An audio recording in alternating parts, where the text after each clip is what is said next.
That last video I did absolutely blew up. Hundreds of thousands of views, tons of comments, and yeah, a lot of heated opinions.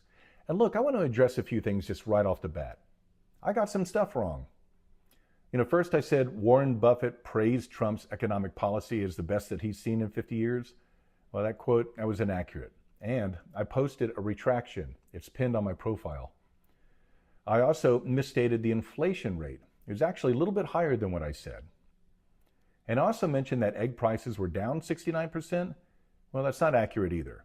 What's true, though, is that wholesale egg prices, which peaked at $8.17 in early March, then dropped to $4.90 a week later, well, that's roughly a 40% drop. Still a big shift, but not 69%. And you know what? If they're still high where you are, it's because your retailer hasn't come down on their price, but they're paying less for them. I appreciate the people who called that out.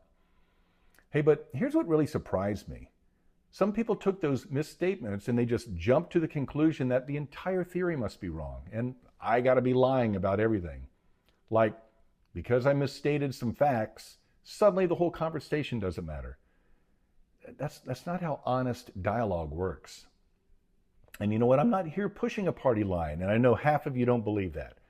I'm not trying to carry water for Trump or Biden or anybody else. I raised a theory that Trump may have deliberately triggered a market dip to create economic leverage. Just a theory.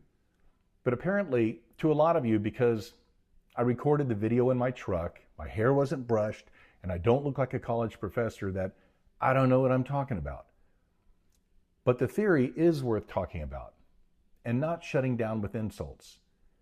And by the way, I have to add that if you include profanity in your comments, TikTok automatically filters them out.